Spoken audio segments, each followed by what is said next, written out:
नमस्कार, आपण पाहताय न्यूज 18 लोकमत. आपल्या सगळ्यांचं स्वागत. मी मिलिंद भागवत. पहिल्यांदाच बातमी आहे पुण्यातली अजित पवार यांच्या झाडाझडतीची. पुण्यामध्ये पोलीस कोविड फायटर्सचा सन्मान उपमुख्यमंत्री अजित पवार यांच्या हस्ते करण्यात आला. पोलिसांचा सत्कार पुण्यातील पोलीस मैदानावर आयोजित करण्यात आला होता आणि या कार्यक्रमाला जोडूनच नूतनीकरण केलेल्या इमारतीची पाहणी उपमुख्यमंत्री अजित पवार यांनी केली आणि याच मुद्द्यावरून कंत्राटदाराला अर्थात नूतनीकरणावरून कंत्राटदाराला चांगलंच झापलं देखील. कंत्राटदाराला कामावरून सुनावण्यात आलं आणि भल्या सकाळीच अजित पवार 7 वाजताच्या कार्यक्रमाला पोहोचले होते आणि सगळ्यात आधी कान उघडणी केली ती कंत्राटदाराची. आणि आपल्या अवघ्या काही मिनिटांच्या पाहणीत अजित पवार यांनी बांधकामातल्या काही त्रुटी नजरेस आणून दिल्या.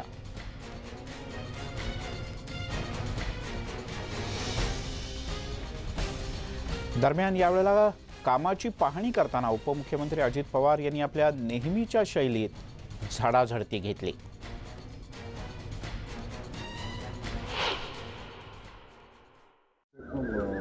पण मग आता पूर्णपणे खालपर्यंत काढलेलं होतं का?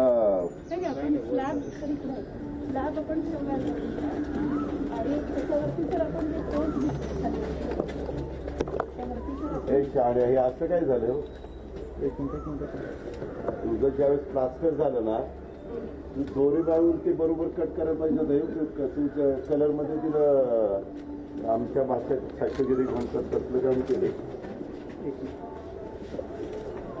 माझं गुप्ता हेच आहे, मला असली कामं बघायला बोल कौतुक करतो. चांगलं नसेल तर मी त्यातल्या दोष पाहतो. 10 दिवसांनी परत बोलून सगळे हा शाळा पोलिसांचे काम असेल नसतं म्हणजे अवघड हे झालं.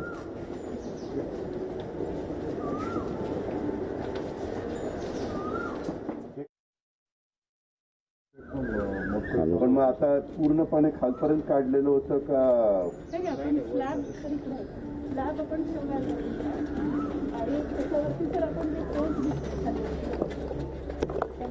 हे असं काय झालं? तुझं ज्यावेळेस प्लास्टर झालं ना, तू दोरी बाळून ते बरोबर कट करायला पाहिजे होतं. तुमच्या कलर मध्ये तिला आमच्या भाषेत फॅक्टगिरी म्हणतात तसलं काम केले. माझं गुप्ता हेच आहे, मला असली कामं बघायला बोल कौतुक करतो. चांगलं नसेल तर मी त्यातल्या दोष पाहतो. 10 दिवसांनी परत बोलून सगळे हा शाळा पोलिसांचे काम असेल नसतं म्हणजे अवघड हे झालं.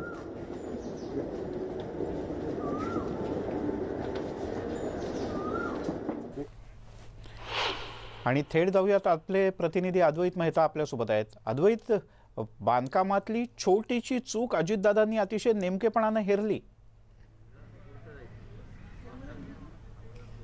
मिलिंद, अजित पवार जसे वक्तशीरपणाबद्दल प्रसिद्ध आहेत किंवा स्पष्ट वक्तेपणा, रोखठोकपणा, त्याचबरोबर कामातला नीटनेटकेपणा याबद्दल पण ते आग्रही असतात.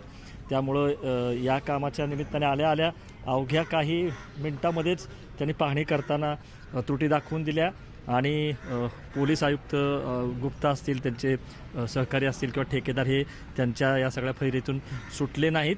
आपण एरवी म्हणतो की पोलिसी खाक्या दाखवला, पण पोलिसांनाच अजित पवार खाक्या दाखवला असं म्हटलं तर वावगं ठरणार नाही. इथं बघू शकतो आपण की आधी नूतनीकरणाच्या आधी काय परिस्थिती होती हे सुद्धा या सगळ्या चित्रातून दाखवलेलं आहे आणि आता प्रत्यक्ष वास्तू. पण अजित पवारांना बरीचशी कामं पसंत पडली नाहीत. त्यांनी स्पष्टपणे सांगितलं की अत्यंत कॅज्युअली काय काय कामं केलेली आहेत. छाछू हा बोलीभाषेचा शब्द देखील त्यांनी वापरला. बारामतीला येऊन बघा कसं काम करतात असाही त्यांनी दाखला दिला. किंवा असलं जर सबस्टँडर्ड काम करत असेल तर मला बोलवूच नका असंही ते म्हणाले. त्यामुळं ते प्रचंड संतप्त झाले होते आणि त्यांना या कामातल्या काही त्रुटी होत्या, फिनिशिंग त्यांना आवडलं नाही आणि त्यामुळं त्यांनी त्यांच्या स्वभावाप्रमाणे ते बोलून दाखवलं. त्यामुळं अधिकाऱ्यांची गोची झाली, ठेकेदाराचाही चेहरा पाण्यासारखा झाला. पण आपल्याला माहिती आहे की ही अजित पवार स्टाईल आहे, शैली आहे, त्यांना अजिबात असलं काही खपत नाही. आपण जर बघितलं तर हीच ती इमारत आहे, बिनतारी संदेश यंत्रणा असेल, राखीव पोलीस दलाचं कार्यालय असेल, याचं नूतनीकरण इथं केलं होतं आणि त्या कामाची पाहणी करून मग कोविड योद्ध्यांचा सन्मान जो आहे तो ठेवण्यात आला होता. परंतु अवघ्या अक्षरशः काही मिनिटांमध्ये इथं जसं बघितलं तर या ठिकाणी आपण बघितलं की हे त्यांना आवडलेलं नव्हतं फिनिशिंग, किंवा या सगळ्या गोष्टी त्या कन्सील नीट करायला पाहिजे होत्या असंही त्यांचं म्हणणं होतं. त्यामुळं नेटकं काम करा, चांगलं काम करा, सबस्टँडर्ड काम करू नका, आणि जर तुम्हाला करायचं नसेल तर मला बोलवू बरं नका. अद्वैत, आणि यानंतर काम त्या कसं करायचं असेल ते कंत्राटदारांना बघायचं काही असेल तर काम बारामतीला धरून या. कामात असं सुधारणा करू असं सांगितलं का? खरं तर त्याची बोलतीच बंद झाली. तो तिथं काहीच बोलू शकला नाही, कारण जिथं अधिकाऱ्यांचीच चेहरे पाहण्यासारखे झाले होते अजितदादांच्या या सगळ्या रुद्रावतामुळं. त्यामुळे ठेकेदार काही बोलू शकला नाही. त्यामुळं कुठंतरी अजित पवार यांनी त्यांचा जो चिरपरिचित खाक्या आहे, रोखटोकपणा, स्पष्ट वक्तेपणा, किंबहुना फटकळपणा, काही प्रमाणात असं म्हटलं तरी चुकीचं ठरणार नाही, परंतु तो आहे आणि तो त्यांनी इथं दाखवलेला आहे. मी जसं म्हटलं की एरवी पोलिसी खाक्या आपण म्हणतो, पण इथं अजित पवार खाक्या हा पोलिसांना दिसलेला आहे. त्यामुळं अपेक्षा आहे की निदान पुढच्या वेळी तरी या सगळ्या त्रुटी ज्या आहेत त्या दूर करतील आणि मगच अजित पवार यांना बोलवतील. त्यामुळं भल्या सकाळी पहाटे अजित पवार इथं आले आणि त्यांनी काम करताना फटकेबाजी केलेली. नंतर अर्थातच कोविड योद्ध्यांचा सन्मान देखील केला. तिथंही त्यांनी कौतुकाचे शब्द काढले त्यांच्याबद्दल, नाही असं नाही. पण एकूणच तू जसं म्हणाला की कामातला नीटनेटकेपणा किंवा त्रुटी अद्वैत, शेवटचा प्रश्न, अपेक्षा आहे की हे काम संबंधित कंत्राटदार व्यवस्थित करेल पुढच्या काही दिवसात? आता करावंच लागेल मिलिंद, कारण अजित पवारांनी त्यांना स्पष्ट सांगितलेलं आहे की हे असलं करा, मगच मला बोलवा, आणि नसेल करायचं तर मला तुम्ही बोलवूच नका. त्यामुळं उपमुख्यमंत्री आहेत, त्यामुळं आता त्यांनी एकदा झाडाझडती घेतल्यानंतर पोलीस अधिकारी असतील किंवा कंत्राटदार असतील, त्यांना या कामात सुधारणा करावीच लागेल, त्याशिवाय काही गत्यंतर दिसत नाही. बरं अद्वैत, तुर्तास धन्यवाद या सगळ्या माहितीबद्दल. आपण अपेक्षा करूयात की जे दादांच्या नजरेला दिसलं ते कंत्राटदार निश्चित सुधारून देईल आणि पोलिसांची गैरव्यवस्था होणार नाही. अद्वैत, तुर्तास धन्यवाद या माहितीबद्दल. इकडे बुधवारी मुंबईमध्ये मुसळधार पाऊस पडला, त्यामुळे अनेक ठिकाणी नाले तुडुंब झाले होते. सखल भागात पाणीसुद्धा भरलं होतं. भांडूपमध्ये एका फुटपाथवरच्या नाल्यावर असलेलं झाकण हे गायब झालं होतं आणि त्यामुळे 2 महिला त्यात पडल्या, पण सुदैवानं त्यांचा जीव वाचला. कोणतीही गंभीर दुखापत त्यांना झाली नाही. हा सगळा प्रकार CCTV कॅमेऱ्यात कैद झाला आहे. भांडूपमधल्या भांडूप विलेज इथे दुपारी 3च्या दरम्यान हा सगळा प्रकार घडला.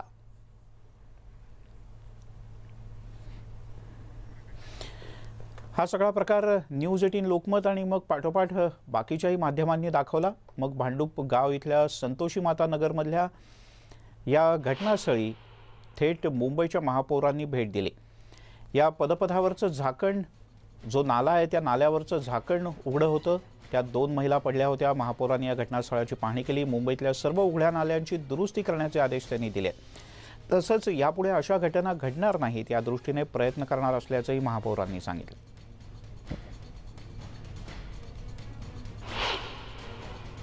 मी आत्ताच त्या सगळ्यांना सूचना दिली की ज्या फुटपाथवर आहे त्याला लॉक अँड कीमध्ये ह्या कासाच्या म्हणजे ज्या धातूचे झाकणं आहेत तीच लावली पाहिजे, कारण ती जड पण आहे.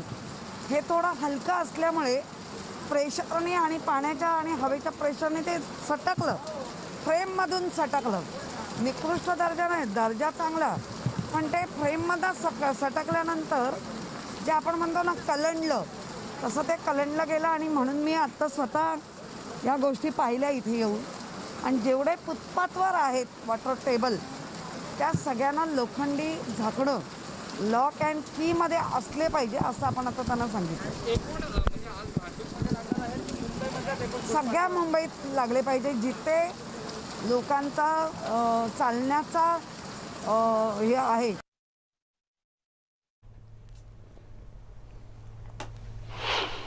आपण पाहिलं महापौरांनी प्रत्यक्ष पाहणी केली, कारण या विषयावरून विरोधकांनी आणि भांडूपकर नागरिकांनी चांगलीच टीकेची झोड उठवली महापालिका प्रशासनावर. आणि यानंतर महापालिका प्रशासन खडबडून जागं झालं आणि महापौरांनी सुद्धा प्रशासनाचे कान उपटले। इकडे भांडूपमधल्या या नेमक्या ठिकाणाचा आढावा घेतला आमचे प्रतिनिधी मनोज कुलकर्णी यांनी।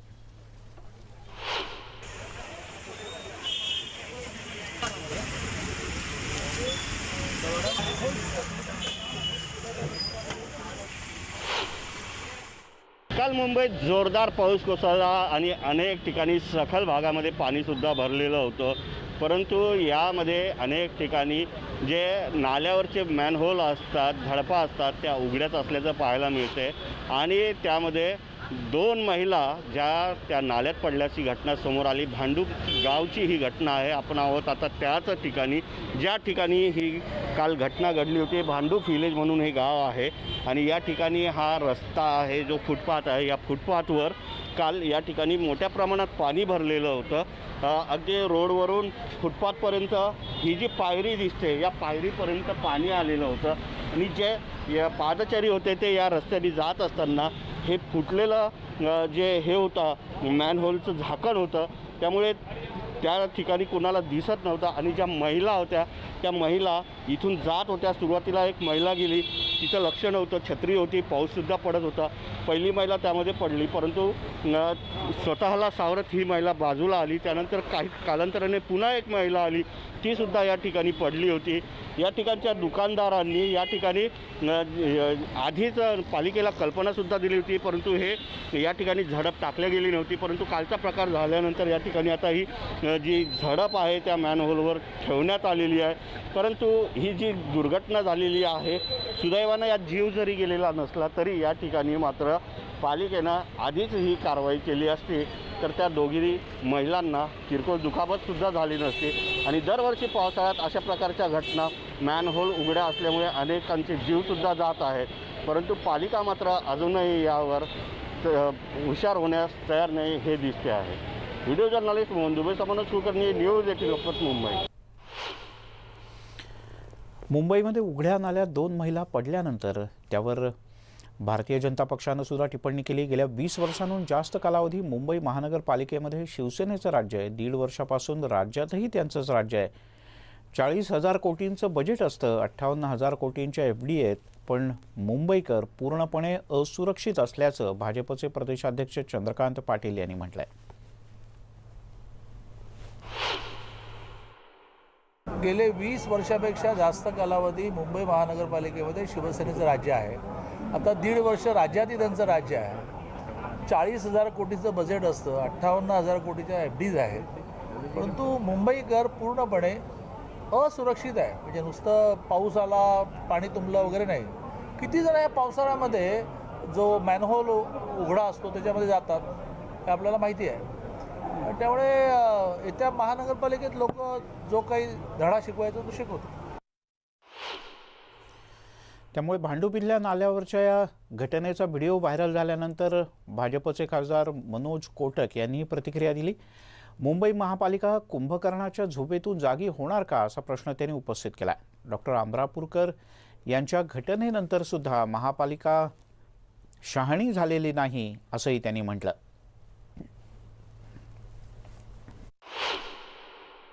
डॉक्टर अमरापूरकर यांच्या मृत्यूनंतर महानगरपालिकेच्या अधिकाऱ्यांनी पावसाळ्यामध्ये मॅनहोल खुले राहणार नाही किंवा अशा मॅनहोलमध्ये नागरिकांचा जीवितहानी होणार नाही, कुंभकर्ण झोपेमधून बाहेर येत नाही, जो सोंग महापालिकेच्या अधिकाऱ्यांनी घेतलाय, नागरिकांच्या जीवाची किंमत काय। माझी महापालिकेच्या अधिकाऱ्यांची विनंती आहे की अशा पद्धतीचे मॅनहोल तात्काळ बंद करण्यात यावे। आणि याच संदर्भात आपण अधिक जाणून घेऊयात। प्रणाली कापसे आपल्या प्रतिनिधी आपल्यासोबत आहेत आणि सुस्मिता बदाणे आपल्या प्रतिनिधी आपल्यासोबत आहेत। पाऊस आणि या अशा प्रकारच्या पावसाळ्यात होणाऱ्या विविध दुर्घटना याबद्दल आपण या दोघींच्याकडनं जाणून घेऊयात। प्रणाली, 2 वर्षांपूर्वीची घटना आहे वरळी नाक्यावरची। डॉक्टर अमरापूरकर असेच वाट काढताना एका ठिकाणी झाकण नव्हतं गटारावर आणि त्यातून ते वाहून गेले होते। त्यानंतर महापौरांनी आदेश दिले होते की सगळ्याच्या सगळ्या याची पाहणी केली जाईल आणि जिथे नाही आहेत तिथे ती झाकणं बसवली जातील। आजही अनेक ठिकाणी नाही आहेत झाकणं। मिलिंद सर, 2019ची ही दुर्घटना होती. डॉक्टर अमरापूरकर संपूर्ण हिंदमाता परिसर, एल्फिस्टन परिसर या परिसरामध्ये पाणी साचलेलं होतं. एल्फिस्टन परिसरामध्ये त्यांची गाडी बंद पडली, त्या गाडीतून उतरले आणि जायला लागले आणि एल्फिस्टनकडून वरळीकडे किंवा परेलकडे जात असताना मॅनहोलमध्ये ते पडले आणि ते सापडले नाही आणि दुसऱ्या दिवशी त्यांचा मृतदेह हा वरळी कोळीवाड्याला जे आउटफॉल आहे या सगळ्याचं तिथे सापडलं. त्यानंतर खरं तर मुंबई महापालिकेनं असं सांगितलेलं होतं की सगळ्या मॅनहोलची, विशेषतः रस्त्याच्या काठावर असलेल्या सगळ्या मॅनहोलची पाहणी केली जाईल, त्याच्यावर जाळ्या बसवल्या जातील आणि या जाळ्या ज्या आहेत त्या अशा असतील की जर कुणी त्याच्यामध्ये पडलं तरी त्याचा जीव जाणार नाही. परंतु आजही अनेक ठिकाणी असे मॅनहोल आहे. मी सध्या हिंदमाता परिसरात आहे. हा मॅनहोल ओपन याच्यासाठी ठेवला आहे कारण पाण्याचा पाईप या ठिकाणी लावण्यात आलेला आहे. परंतु पुढे काही मॅनहोल आहेत ज्या मॅनहोलवर जाळ्या लावलेल्या आहेत. हे सगळे मॅनहोल जे आहेत आपण हे पाहतो, हे लोखंडी जाळ्या लावलेल्या आहेत आणि त्या पूर्णपणे सिमेंटनी पॅक करण्यात आलेल्या आहेत. त्यामुळे याच्यामध्ये पडून एखाद्या व्यक्तीचा मृत्यू होण्याची शक्यता नाही. परंतु आपण इथे दुसरा एक मॅनहोल पाहतोय जो पूर्णपणे कचरा साचलेला आहे आणि त्याच्यामुळे या मॅनहोलमधून पाणी जाऊ शकत नाही. जेव्हा अशी परिस्थिती निर्माण होते तेव्हा अनेक मॅनहोलची, आता जसं हे मॅनहोल आहे याचं झाकण हे काढण्यासारखं आहे, अशा वेळेला हे झाकण काढलं जातं आणि मग दुर्दैवानं जे नागरिक पायी प्रवास करत असतात, ज्यांना घरी जायची घाई असते किंवा आपण असं म्हणू की ज्यांना वाटतं की आज कदाचित मुंबईत पुन्हा एकदा मोठा पाऊस होईल आणि त्यानंतर आपल्याला घरी जाता येणार नाही, या भीतीनं अनेक लोक जे आहेत ते पायी प्रवास करतात आणि मग एखाद्या मॅनहोलमध्ये पडतात. खरं तर हा हिंदमाताचा परिसर आहे. या परिसरामध्ये नेहमी पाणी साचतं, त्यामुळं या ठिकाणी आपण हे मॅनहोल बघतोय. पाण्याचा निचरा व्हावा यासाठी या मॅनहोलचं झाकण उघडं करण्यात आलेलं आहे. पण जेव्हा या ठिकाणी संपूर्ण पाणी साचलेलं असतं त्यावेळेला अंदाज येऊ शकत नाही की नेमकं कुठलं मॅनहोल ओपन आहे किंवा कुठलं मॅनहोल जे आहे ते बंद आहे. महानगरपालिका काही ठिकाणी खबरदारी घेते, अशा ठिकाणी काठ्या किंवा फ्लॅग लावले जातात की या ठिकाणी मॅनहोल ओपन आहे. परंतु अशा अनेक जागा असतात ज्या ठिकाणी मॅनहोल जे आहे ते ओपन राहतात आणि त्याचा अंदाज नागरिकांना येऊ शकत नाही किंवा काही लोक मॅनहोलची ज्या काही काड्या टाकलेल्या आहेत किंवा जे काही फ्लॅग लावलेले आहेत ते वाऱ्यामुळे पडून जातात, पाण्यामुळे पडून जातात किंवा काही लोक काढतात सुद्धा. म्हणजे डॉक्टर अमरापूरकरांच्या बाबतीत नेमकं हेच झालेलं होतं की तिथे एक मोठा बांबू ठेवण्यात आलेला होता, पण तो कुणीतरी काढला आणि त्यामुळे डॉक्टर अमरापूरकरांना अंदाज आला नाही आणि म्हणून मग ते त्या मॅनहोलमध्ये पडले. असे प्रकार सुद्धा नाकारता येत नाही. त्यामुळं या सगळ्यांची काहीतरी कायमस्वरूपी उपाययोजना असायला हवी, ज्याचा मॅप अजूनही मुंबई महापालिकेकडे तयार नाही असं आपल्याला म्हणावं लागेल. अपेक्षा करूयात प्रणाली की यातून महापालिकेचे प्रशासन जरा शहाणं होईल. पावसाची काय स्थिती आज सकाळपासून? सुस्मिता आहे आपल्यासोबत, प्रणाली तू राहाच. सुस्मिता, पावसाची स्थिती काय? मगाशी तर तुफान बरसत होता मुंबईभर. सध्या पावसानं उसंत घेतलेली आहे आणि किंग सर्कल परिसरामध्ये काही वेळापूर्वी साधारण 2 ते 3 फूट पाणी होतं, परंतु आता हे पाणी ओसरलेलं आहे.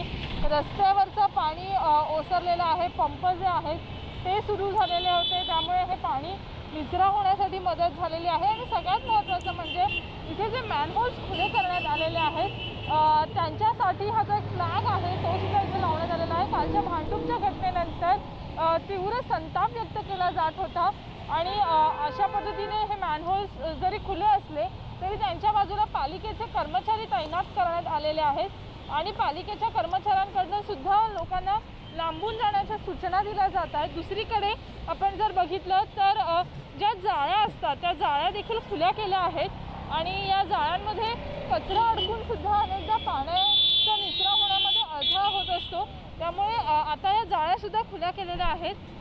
सध्याची आपण जर परिस्थिती बघितली तर पावसाने उसंत घेतलेली आहे, त्यामुळे काही अंशी मुंबईकरांचा त्रास जो आहे पावसामधला तो या परिसरातला कमी झालेला आहे. परंतु यापूर्वी सुद्धा आपण बघितलेलं की जेव्हा जेव्हा मॅनहोलच्या बाबतीत एक ठोस धोरण आखणं गरजेचं असतं तर ते ठोस असं धोरण नसल्यामुळे सुद्धा वारंवार अशा घटना समोर येतात. कालचा हा व्हिडिओ या सगळ्याचंच एक प्रतीक होता. आता अशा पद्धतीचे हे मॅनहोलचे जे निशाणे असते, मॅनहोल खुला आहे अशा पद्धतीचा बोर्ड लावण्यात येतो फलक लावण्यात येतो, परंतु जर ते कोसळले तर नागरिकांना नीटसं या सगळ्याचा समज येत नाही. समोरच आपण आणखीन एक बघूया की जो कचरा वाहून येतो तो कचरा हटवण्याचं काम सुद्धा खूप गरजेचं आहे.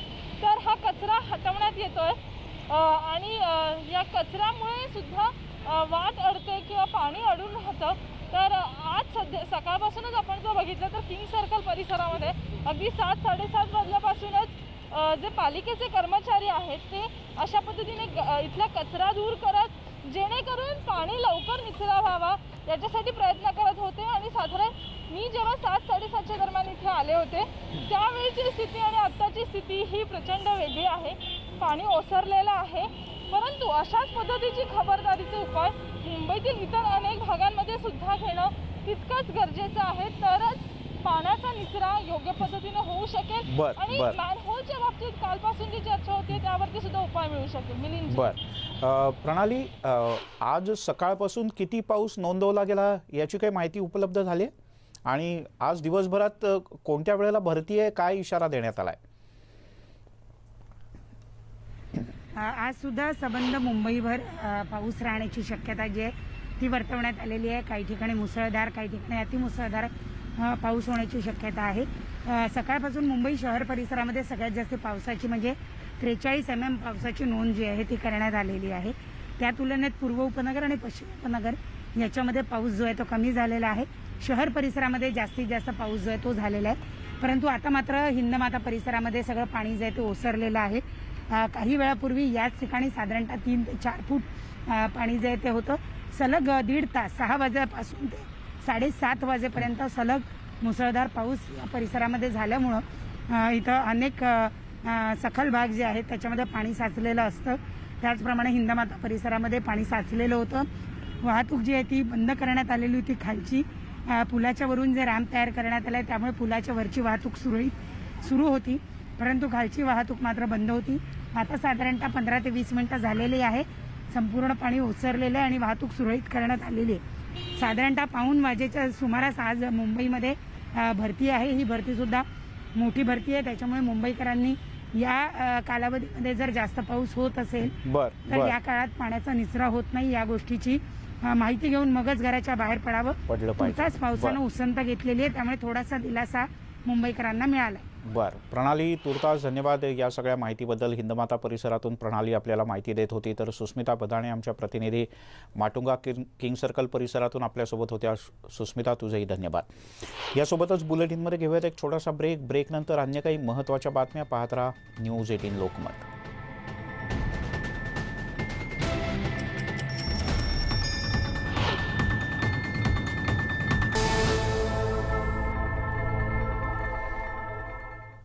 आपण पाहताय न्यूज 18 लोकमत आणि आता वळूयात पुढच्या एका महत्त्वाच्या बातमीकडे. पीक कर्जासाठी छळ होत असल्याची तक्रार. बँका पीक कर्जासाठी त्रास देतात अशा प्रकारची तक्रार मलकापूरमधल्या शेतकऱ्यांनी केली. पेरणीसाठी किडनी विकू द्या अशी मागणी करणारच पत्र काही शेतकऱ्यांनी थेट मुख्यमंत्र्यांना लिहिल्याचं कळत आहे. मलकापूर तालुक्यातल्या काही शेतकऱ्यांनी ही मागणी केली आणि शेतकऱ्यांच्या या अजब मागणीमुळे एकच खळबळ उडाले. राहुल खंदारे आपले प्रतिनिधी आपल्यासोबत आहेत. राहुल, काय हा सगळा प्रकार?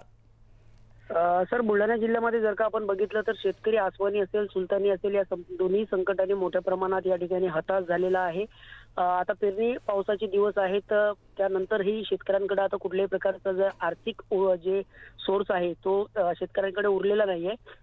त्यावर जर का बघितलं तर बँकेकडे शेतकरी चक्रा मारतोय, परंतु शेतकऱ्यांना कुठलीही बँक त्या ठिकाणी पुनर्वसन करून त्या ठिकाणी पुनर्गठन करून त्या ठिकाणी देत नाहीये. त्यामुळे आता शेतकरी या ठिकाणी कमालीचा संतापलेला आहे. त्यामुळे शेतकऱ्यांनी या ठिकाणी सामूहिकरित्या येत मुख्यमंत्र्यांना त्या ठिकाणी पत्र लिहिलेलं आहे, निवेदन दिलेलं आहे की आम्हाला निदान आमची किडनी विकून 50,000मध्ये किडनी घ्या आणि आमच्या शेती पेरणीसाठी आम्हाला पैसे द्यावे, अशा प्रकारची एक मागणी त्या ठिकाणी शेतकऱ्यांनी केलेली आहे. त्यामुळे बुलढाणा जिल्ह्यामध्ये एक मोठ्या प्रमाणात या ठिकाणी खळबळ माजलेली आहे. सर, पण मग आता हा सगळा प्रकार जिल्हा कृषी अधिकारी, जिल्हाधिकारी या सगळ्यांपर्यंत पोहोचल्यावर सुद्धा यातून काही मार्ग निघत नाहीये. जर का आपण बघितला तर सर दुर्लक्षितच आहे, कारण जिल्हाधिकारी असेल, कृषी जिल्हाधिकारी असेल, हे शेतकऱ्यांचे या ठिकाणी कोणी ऐकून घ्यायला तयार नाहीये. शेतकऱ्याचं कोणी वालीच नाही असं म्हटलं तरी याला वावगं ठरणार नाही, कारण की अधिकाऱ्याला या ठिकाणी निवेदन दिलंय. निवेदन देऊन 24 तास उलटून गेले आहेत. मुख्यमंत्र्यापर्यंतही कदाचित ते निवेदन पोहोचलं असेल, परंतु अजूनही त्या शेतकऱ्यांची दखल घेतलेली नाहीये आणि शेतकरी देखील आपल्या भूमिकेवर या ठिकाणी ठाम आहेत आणि 50,000मध्ये किडनी विकायला अक्षरशः हे शेतकरी तयार झाले आहेत सर. बर, राहुल तू राहा आपल्यासोबत. शेतकरी नेते आणि अभ्यासक विजय जावंदिया सर आपल्यासोबत आहेत. सर, बुलढाण्यातला हा प्रकार आहे समोर आलेला. किडनी विकू द्या, कारण बँका कर्जच देत नाही आहेत. राज्य सरकारनं तर घोषणा केली. बरोबर आहे. बघा, हे असे प्रकार याच्या आधी सुद्धा घडलेले आहेत. आम्ही डोरली गाव विकायला काढलो. तिथल्या शेतकऱ्यांनी म्हटलं तर आम्हाला शेती करायचीच नाही आहे, मी गाव, घरं, जनावरं सगळं विकून जाऊ आणि शहरात जाऊन आम्ही पानाचं दुकान, चहाची टपरी लावू, आता शेती करायची नाही. त्याच्यानंतर मग अमरावती जिल्ह्यातलं एक शिवणगाव म्हणून गाव आहे, त्या गावातल्या सगळ्या शेतकऱ्यांनी किडनी विकण्याचा निर्णय घेतलेला होता. मला असं वाटतंय की शेतकऱ्यांना एकीकडे बिनव्याजी कर्ज देण्याची घोषणा होते, पण दुसरीकडे बँका या कर्ज द्यायला तयार नसतात, कारण की मग त्यांना असं वाटतं की कर्जाची रिकव्हरी होत नाही वगैरे वगैरे. पण मला वाटतं की या सगळ्या शेतकऱ्यांच्या प्रश्नाकडे आणि शेतीचा जो क्रायसिस आहे त्याच्याकडे ज्या गांभीर्याने पाहायला पाहिजे ते पाहायला जात नाही. मागच्या वर्षीची प्रचंड नापिकी शेतकऱ्यांची, कापसाची, सोयाबीनची, ही सगळ्यांना माहिती आहे, पण त्याच्याकडे लक्षच दिलं जात नाही वेळेवर. आणि राज्य सरकारचं कमर्शियल बँका ऐकत नाही हेही समजून घेतलं पाहिजे. आणि केंद्र सरकार सगळं राज्य सरकारवर ढकलतं. रिझर्व्ह बँक ऑफ इंडिया ही खरं कमर्शियल बँकांना कव्हर करते आणि रिझर्व्ह बँक ऑफ इंडियावर फायनान्स मिनिस्ट्री सेंटरची आणि सेंट्रल गव्हर्नमेंटचं नियंत्रण असतं. आकडे खूप जाहीर होतात की यावर्षी आम्ही 10 लाख कोटीचं कर्ज देणार आहोत वगैरे, पण ते शेतकऱ्यांना मिळत नाही आणि मग त्यामुळे शेतकऱ्यांना असा अतिरेकी निर्णय घेण्याची वेळ येते. मला असं वाटतंय की यावर लोकल आमदारांनी, खासदारांनी सुद्धा लक्ष देण्याची गरज आहे. पण मी अत्यंत उदासीन याच्यात हे शब्द सांगतोय की आता निवडणुकीमध्ये शेतकऱ्यांच्या मताची गरजच नाही राहिलेली आहे. शेतकऱ्यांमध्ये फूट पाडण्यामध्ये मोदी सरकार फार यशस्वी झालेलं आहे आणि त्यामुळे आता शेतकऱ्यांची असे अतिरेकी निर्णय मला असं वाटतं वाढत जातील जर वेळेवर आपण उपाययोजना केली नाही तर. जावंदिया सर, धन्यवाद. तुम्ही न्यूज 18 लोकमतकडे आपल्या भावना व्यक्त केल्यात याबद्दल. राहुल, माझा आवाज पोहोचतोय? राहुल, यातून आता मार्ग कसा निघणार? विभागीय अधिकारी किंवा कृषी अधिकारी यांच्यापर्यंत हे पोचलंय, पण ते जर का लक्ष घालत नाहीत तर या शेतकऱ्यांना पीक कर्ज कोण मिळवून देणार? पीक कर्जासाठी हे जे शेतकरी आहे ते वारंवार बँकेमध्ये चक्रा मारत होते. त्यानंतरही बँकेकडूनही त्यांना उडवाउडीचे उत्तर आणि स्पष्टपणे पीक कर्जासाठी त्या ठिकाणी नकार दिला गेला होता. म्हणूनच शेतकरी अशा प्रकारचा जो किडनी विकायचा जो आहे तो टोकाचा निर्णय घेतलेला आहे. परंतु या बाबतीत जर का आपण बघितलं सर, तर कृषी अधिकारी असेल, कृषी अधीक्षक असतील, जिल्हाधिकारी असतील, हे अजूनही या गंभीर बाबीला या ठिकाणी सिरियस घेताना आपल्याला दिसून येत नाहीये. जर का अशाच प्रकारे शेतकरी जर का दुर्लक्षित राहिला तर यामधून एक अनुचित प्रकार घडण्याची शक्यता या ठिकाणी नाकारता येत नाहीये. कारण की थेट मुख्यमंत्र्यांना त्यांनी निवेदन लिहिलेलं आहे की आम्हाला जर पुनर्गठन जे आहे ते जर बँका करून देत नसतील तर आमची किडनी विकत घ्या, अशा प्रकारचं निवेदन मुख्यमंत्र्यांना केलंय. तरी देखील स्थानिक प्रशासन असेल, हे स्थानिक प्रशासन ढिम्म असल्याचंही अजूनही आपल्याला या ठिकाणी पाहावयास मिळतंय. 24 तास उलटून गेल्यानंतरही त्या शेतकऱ्यांची दखल अजूनही कोणी घेतलेली नाहीये. त्यामुळे आता शेतकरी जे आहेत या ठिकाणी बुलढाणा जिल्ह्यामध्ये मोठ्या प्रमाणात संताप तर व्यक्त करतायत, परंतु दुर्लक्षितही असल्याचं हे धक्कादायक वास्तव या ठिकाणी समोर आलंय. राहुल, तुर्तास धन्यवाद या माहितीबद्दल. त्यामुळे ही वेळ या शेतकऱ्यांवर येणं अतिशय अयोग्य आहे. आपण अपेक्षा करूयात की कृषी मंत्री दादा भुसे या विषयात लक्ष घालतील. एक छोटासा ब्रेक घेऊयात. सर्व प्रकारच्या ताज्या अपडेट्ससाठी news18lokmat.com या आमच्या वेबसाईटला लॉग ऑन करा. फेसबुक, ट्विटरवर आम्हाला फॉलो करा आणि सर्व व्हिडिओज आमच्या यूट्यूब चॅनलवर पाहायलाही विसरू नका.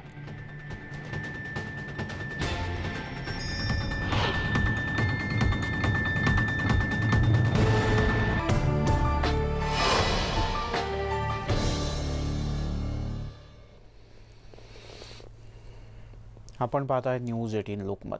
राज्यातल्या शेतकऱ्यांसाठी महाविकास आघाडी सरकारनं एक मोठा निर्णय घेतला. आता राज्यातल्या शेतकऱ्यांना 3 लाखांपर्यंत बिनव्याजी कर्ज मिळू शकणार आहे. उपमुख्यमंत्री अजित पवार यांनी राज्यातील शेतकऱ्यांना 3 लाखांपर्यंतचं पीक कर्ज बिनव्याजी उपलब्ध करून देत असल्याची घोषणा यंदाच्या अर्थसंकल्पात केली होती. त्या घोषणेची अंमलबजावणी करण्याच्या महत्त्वपूर्ण निर्णयाला राज्य मंत्रिमंडळानं काल मान्यता दिली.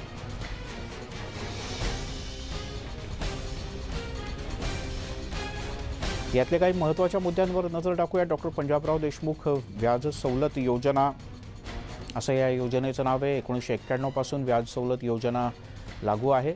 मुदतीमध्ये जे घेतलेल्या कर्जाची परतफेड करतात त्यांच्याकरता राज्य सरकार ही विशेष योजना राबवतं. अर्थातच प्रोत्साहनपर योजना ही 30 जूनपर्यंत कर्ज फेडलं तर 6% व्याज माफ आणि त्यापूर्वी 1 लाखापर्यंत संपूर्ण व्याज सवलत अशा प्रकारची ही योजना आहे. उपमुख्यमंत्री अजित पवार यांनी राज्यातल्या शेतकऱ्यांना हे कर्ज उपलब्ध करून देण्याची घोषणा अर्थसंकल्पातच केली होती. या घोषणेवर मंत्रिमंडळानं शिक्कामोर्तब केलंय. शासनाच्या या निर्णयाबद्दल नाशिकच्या ग्रामीण भागातल्या शेतकऱ्यांना काय वाटतं हे जाणून घेतलंय आमचे प्रतिनिधी बब्बू शेख यांनी. 3 लाखापर्यंत जे नियमित कर्ज भरतील त्यांना आता व्याज भरावं लागणार नाही. शासनाचा हा निर्णय कसा आहे याबाबत शेतकऱ्यांना काय वाटतं, माझ्यासोबत काही शेतकरी आहेत त्यांच्याकडून जाणून घेऊया की ह्या शासनाच्या निर्णयाकडे ते कसे बघतात. काय म्हणाल, हा शासनाचा जो निर्णय आहे? शासनाचा निर्णय जो आहे तो स्वागतार्हच आहे, शेतकऱ्याच्या फायद्याचाच आहे. परंतु त्याच्यातून शेतकऱ्याला असं उलगडा होत नाही आहे की जुनी स्कीम आहे 3 लाखापर्यंतचं कर्ज बिनव्याजी देतात आणि त्यात डॉक्टर पंजाबराव देशमुख शेतकरी व्याज सवलतमध्ये 4% परत देतात आणि 3% हे शासन देतं. काही दिवसांनी 3-4 वर्षांनी हे व्याज परतावा येतो, परंतु प्रत्यक्षात भरताना 7% लावून सोसायट्या आणि बँका वसूल करतात आणि 6% नंतर त्यांना परत मिळतं. जर हे त्याच पद्धतीचं असेल तर मग ही फसवी योजना आहे आणि 100% तुम्ही 3 लाख घेतले, मार्च एंडला तुम्ही 3 लाखच भरणार असाल असं जर शासनाने उल्लेख केला तर खरोखर शेतकऱ्याच्या लाभाची योजना ठरेल. बरेचसे शेतकरी 2 लाखाचं कर्ज माफ केलं आणि 2 लाखाच्या पुढची कर्जमाफी यावी म्हणून थकबाकीदार आहेत. आता नियमित कर्जदाराला याचा जर लाभ द्यायचा असेल तर त्यांना फक्त व्याज भरून आणि त्यांना रेग्युलर आधी करून घ्यायचं, हा शासन स्तरावर निर्णय झाला पाहिजे. रेग्युलर केल्यानंतर त्याच्या पुढच्या वर्षापासून त्याला जेवढं त्यांनी मुद्दल घेतलेलं आहे तेवढं भरेल आणि बिनव्याजी त्याला कर्ज मिळेल, त्याच्यामुळे तो आता व्याज भरेल. कर्जमाफीच्या आशेमुळे सवंग लोकप्रियतेसाठी हे सांगतात की 2 लाखाच्या पुढचं आम्ही कर्ज माफ करणार आहे, त्याचा अभ्यास चालू आहे. त्याच्यामुळे लोक थकबाकीदार झाले आणि ही योजना नियमित कर्जदारासाठी आहे. कर्ज वाटप करत असताना बँका, नॅशनल बँका ज्या कर्ज वाटप करतात ते जास्त शेतकऱ्यांना करत नाही. ज्या NDC बँका आहे त्यांच्याच मार्फत जर सोसायट्यांना जर कर्ज वाटप केलं तर शेतकऱ्यांना त्याचा लाभ होईल.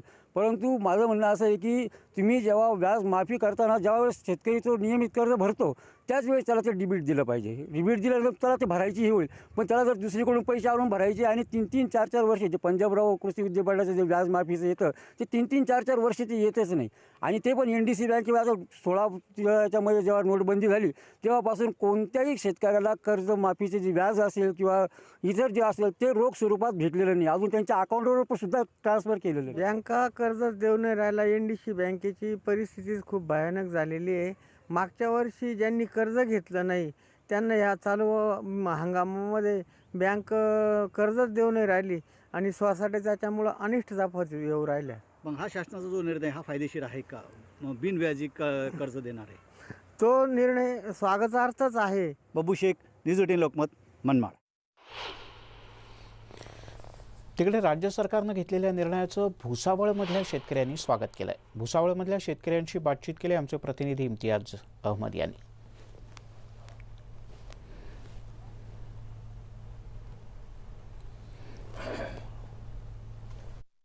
जळगाव जिल्ह्यातील भुसावळ तालुक्यातील काही शेतकरी आपल्यासोबत आहे. आपण शेतकरी कडनं जाणून घेऊ शेतकरी काय म्हणणं आहे. आज रोजी बँक आम्हाला उभं करत नाही. बँकेत गेल्यानंतर अधिकारी टाळाटाळ करतात. विविध कार्यकारी सोसायटी कर्ज देत नाही. तर याचा काय विषय? आणि जे 2 लाखापर्यंत कर्जमाफी झाली ते कर्जाच्या परत कर्ज मिळण्याच्या दायरेमध्ये तयार झालेत आणि आज आमचे 2 लाखाच्या वरची जर कर्जाची थकबाकी आहे ती माफ होत नाही आहे, तर आम्हाला कुठली बँक कर्ज देणार आहे? आणि महाविकास आघाडीचा जो निर्णय आहे तो आम्हाला मान्य आहे, परंतु आज 2 वर्षापासून करोनामुळे शेतकरी मेटाकुटीस आलेला आहे. 2 पैसे यायला लागले की काही ना काही बंदमुळे त्याचा माल ट्रान्सफर होत नाही आहे आणि त्याच्यामुळे हे होत नाही. आणि दुसरा विषय असा की अवकाळी पाऊस, वारा उधाण त्याच्याने शेतकऱ्यांचा अतोनात नुकसान झालेलं आहे. तर 3 लाखाच्या वरती जे शेतकऱ्यांना म्हणजे मदत करावी सरकारने आणि बँकिंगच्या क्षेत्रफळामध्ये शेतकऱ्याला आणण्याचा प्रयत्न करावा. आता तेव्हा शेतकऱ्यांच्या दृष्टीने ही योजना फायद्याची आहे, मात्र त्याच्या अंमलबजावणीतल्या काही अडचणी आहेत आणि त्या दूर व्हाव्यात अशी शेतकऱ्यांची इच्छा आहे. यासोबतच या बुलेटिनमध्ये इथेच थांबूयात. सर्व प्रकारच्या ताज्या अपडेटसाठी news18lokmat.com या आमच्या वेबसाईटला लॉग ऑन करा. तसंच यूट्यूबवर आमचे सर्व प्रकारचे व्हिडिओज पाहायला विसरू नका. आणि महत्त्वाची आठवण मास्कबद्दलची, मास्क बांधा, हात वारंवार धुवा, अंतराच्या नियमाचं काटेकोर पालन करा.